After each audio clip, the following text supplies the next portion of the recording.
नमस्कार दोस्तों। क्या आपने कभी सोचा है कि भगवान कृष्ण, जो स्वयं विष्णु के 8वें अवतार हैं, उनकी कुछ ऐसी कहानियां भी हो सकती हैं जो हमें आज तक नहीं पता चली। उनकी लीलाओं से लेकर उनकी अलौकिक शक्तियों तक हर पहलू रहस्यमयी और चमत्कारिक है। लेकिन क्या वे शक्तियां केवल युद्ध जीतने या राक्षसों का संहार करने के लिए थीं? या फिर उनके पीछे छिपा था ब्रह्मांडीय नियमों को संतुलित करने का एक बड़ा उद्देश्य? आज हम आपको सुनाने जा रहे हैं भगवान कृष्ण के अवतार की कुछ ऐसी अनकही कहानियां जो न केवल आपको सोचने पर मजबूर करेंगी, बल्कि उनकी शक्तियों के गहरे अर्थ भी उजागर करेंगी। उनकी बाल लीलाओं से लेकर महाभारत के युद्ध तक हर घटना में छिपे हैं गूढ़ संदेश। और क्या आप जानते हैं कि उनकी दिव्य शक्तियां केवल भौतिक सीमाओं तक सीमित नहीं थीं? उनके एक एक कार्य में छिपा है अद्भुत ज्ञान और ब्रह्मांड की सबसे गहरी सच्चाइयां। इस यात्रा में हम तथ्यों की पड़ताल करेंगे, प्राचीन ग्रंथों जैसे भागवत पुराण और महाभारत के माध्यम से। साथ ही इतिहास और धर्मशास्त्र से जुड़े अन्य स्रोतों को भी शामिल करेंगे, ताकि हर तथ्य प्रामाणिक हो। तो बने रहिए, क्योंकि यह कहानी आपके भीतर एक नया दृष्टिकोण जगाएगी। भगवान कृष्ण का जन्म। जैसे ही हम इस कथा की शुरुआत करते हैं, यह समझना जरूरी है कि उनके प्राकट्य के पीछे केवल एक दैवीय चमत्कार नहीं, बल्कि ब्रह्मांड के संतुलन को बनाए रखने की योजना थी। उस समय धरती अधर्म और अन्याय से भर चुकी थी। कंस जैसे क्रूर शासक और शक्तिशाली राक्षसों ने मानवता के अस्तित्व को संकट में डाल दिया था। ऐसी स्थिति में जब पृथ्वी ने अपनी पीड़ा को ब्रह्मा, विष्णु और महेश के समक्ष प्रकट किया, तब यह निर्णय हुआ कि भगवान विष्णु स्वयं धरती पर अवतरित होंगे। कृष्ण का जन्म मथुरा की अंधकारमय कारागार में हुआ, जहां उनके माता पिता देवकी और वासुदेव कैद में थे। यह घटना अपने आप में गहरी रहस्यमयी और शक्तियों से परिपूर्ण थी। जिस क्षण कृष्ण ने जन्म लिया, उसी क्षण जेल के ताले अपने आप खुल गए और वासुदेव को गंगा की उफनती धारा पार करके छोटे बालक को गोकुल ले जाना पड़ा। गोकुल में नंद बाबा और यशोदा ने कृष्ण का पालन पोषण किया। क्या आप जानते हैं कि इस यात्रा में स्वयं प्रकृति ने उनका साथ दिया? शेषनाग ने अपना फन फैलाकर उन्हें बारिश से बचाया और यमुना नदी ने रास्ता दे दिया। गोकुल में बाल कृष्ण की बाल लीलाओं ने न केवल उनका बचपन चमत्कारिक बनाया, बल्कि उनकी अलौकिक शक्तियों की झलक भी दी। उनके द्वारा पूतना वध, शकटासुर का नाश और गोवर्धन पर्वत उठाने की कथाएं हर किसी के मन में एक गहरी छाप छोड़ती हैं। जब पूतना ने बालक कृष्ण को विष पिलाने का प्रयास किया, तब कृष्ण ने उसका वध कर दिया और यह दर्शाया कि वे केवल एक बालक नहीं, बल्कि स्वयं ब्रह्मांड के रक्षक हैं। गोवर्धन पर्वत उठाने की कथा हमें सिखाती है कि कैसे उन्होंने गोकुल वासियों को इंद्र के क्रोध से बचाया और यह संदेश दिया कि प्रकृति और मानव के बीच संतुलन बनाए रखना कितना महत्वपूर्ण है। महाभारत के समय उनकी भूमिका और भी महत्वपूर्ण हो जाती है। युद्ध के मैदान में अर्जुन को दिए गए गीता के उपदेश आज भी पूरी मानवता के लिए प्रेरणा स्रोत हैं। जब अर्जुन ने अपने ही परिवार और गुरुओं के खिलाफ युद्ध करने से इनकार किया, तब कृष्ण ने उन्हें यह सिखाया कि धर्म के लिए अपने कर्तव्यों का पालन करना ही सच्चा कर्मयोग है। लेकिन गीता का संदेश केवल युद्ध तक सीमित नहीं है, यह जीवन के हर पहलू पर लागू होता है। कृष्ण केवल एक योद्धा या दार्शनिक नहीं थे, वे एक कुशल कूटनीतिज भी थे। शिशुपाल का वध, जरासंध का अंत और सुदामा से उनकी मित्रता जैसी घटनाएं उनके व्यक्तित्व के विभिन्न आयामों को उजागर करती हैं। क्या आप जानते हैं कि कृष्ण ने कौरवों और पांडवों के बीच शांति स्थापित करने के लिए स्वयं दूत बनकर हस्तिनापुर का दौरा किया था?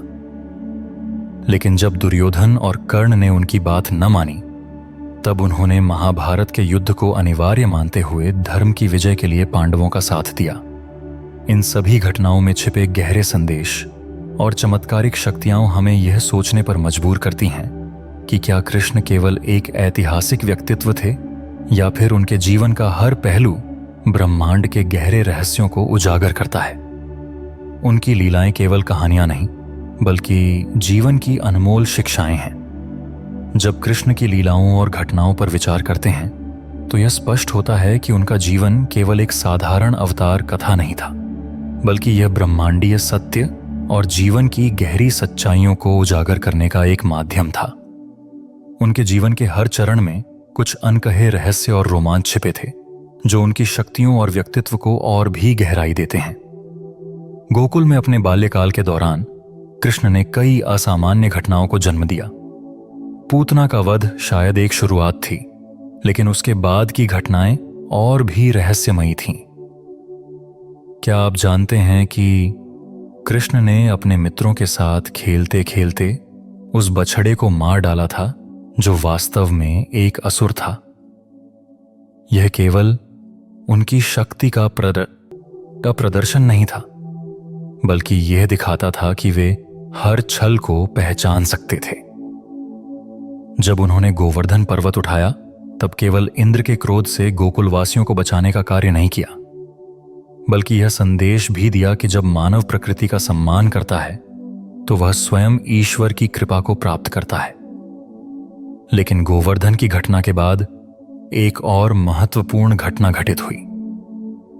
ब्रज में इंद्र को अहंकार रहित कर कृष्ण ने ब्रजवासियों को सिखाया कि उनकी श्रद्धा केवल कर्म और प्रकृति में होनी चाहिए, न कि बाहरी चमत्कारों में। कृष्ण के जीवन में एक ऐसा मोड़ आया जब वे मथुरा लौटे और कंस का वध किया। यह घटना अपने आप में रहस्यमयी और गहरी थी। कंस, जो उनके माता पिता को कैद में रखे हुए था, कृष्ण के जन्म के समय से ही उन्हें मारने की कोशिश कर रहा था। लेकिन कृष्ण ने अपने भाई बलराम के साथ मिलकर केवल कंस को पराजित नहीं किया, बल्कि यह भी साबित किया कि अधर्म चाहे कितना भी शक्तिशाली क्यों ना हो, वह धर्म के आगे टिक नहीं सकता। महाभारत के समय उनकी भूमिका और भी रहस्यमयी और महत्वपूर्ण हो जाती है। क्या आप जानते हैं कि उन्होंने केवल अर्जुन को ही नहीं बल्कि कर्ण को भी कई बार सही मार्ग दिखाने की कोशिश की थी। कृष्ण ने कर्ण को उसके जन्म का रहस्य बताया था और यह समझाने की कोशिश की थी कि वह अधर्म का साथ छोड़ दे। लेकिन कर्ण ने अपने मित्र दुर्योधन के प्रति अपनी निष्ठा के कारण कृष्ण की बात को ठुकरा दिया।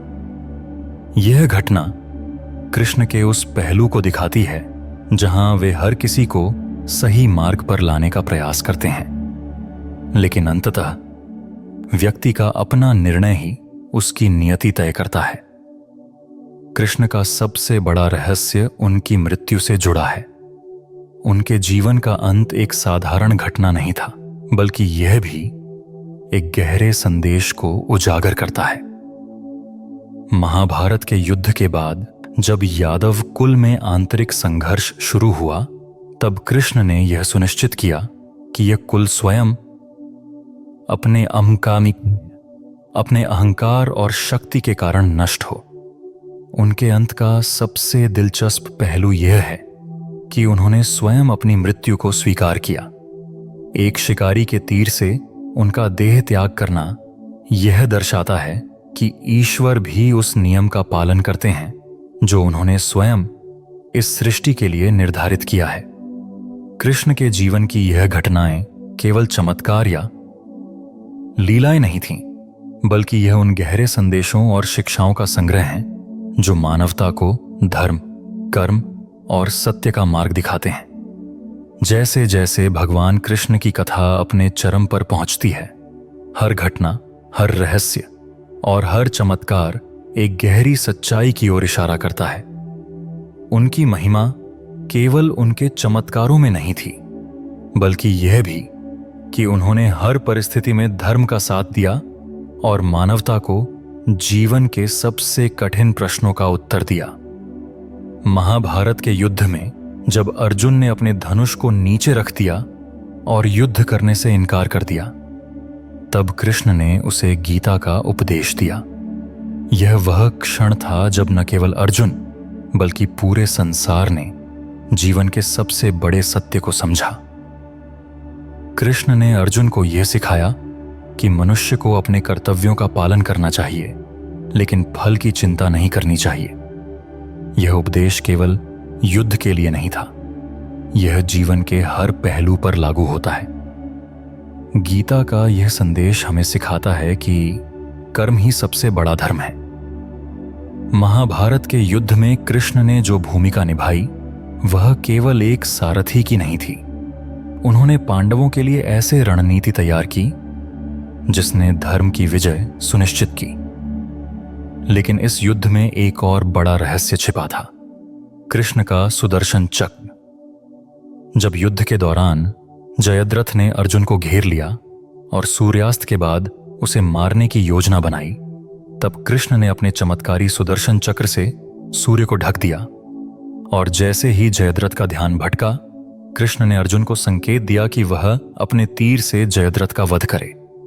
यह घटना यह दर्शाती है कि कृष्ण केवल ईश्वर के अवतार नहीं बल्कि एक महान रणनीतिकार भी थे। लेकिन इस कथा का सबसे बड़ा मोड़ तब आता है जब कृष्ण अपनी मृत्यु की ओर बढ़ते हैं।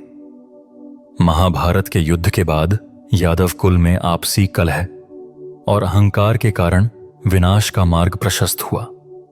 कृष्ण ने यह स्पष्ट कर दिया था कि अधर्म चाहे अपने ही कुल में क्यों ना हो, उसका नाश होना आवश्यक है। जब यादवों के बीच संघर्ष बढ़ा, तब कृष्ण ने अपने भाई बलराम के साथ ध्यान और त्याग का मार्ग अपनाया।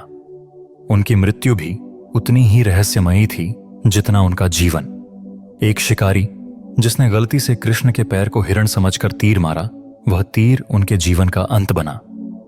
यह घटना अपने आप में गहरा संदेश देती है कि यहां तक कि ईश्वर भी इस संसार में उसी नियम का पालन करते हैं जो उन्होंने खुद रचा है। उनके देह त्याग का यह क्षण न केवल उनका अंत था, बल्कि यह एक नए अध्याय की शुरुआत भी थी। कृष्ण की मृत्यु के बाद भी उनके उपदेश और जीवन की कहानियां मानवता को प्रेरित करती रहीं।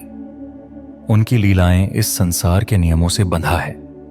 उनकी मृत्यु का रहस्य हमें यह याद दिलाता है कि यह संसार अनित्य है और हमें अपने कर्तव्यों को पूरी निष्ठा से निभाना चाहिए, क्योंकि यही हमारे जीवन को सार्थक बनाता है।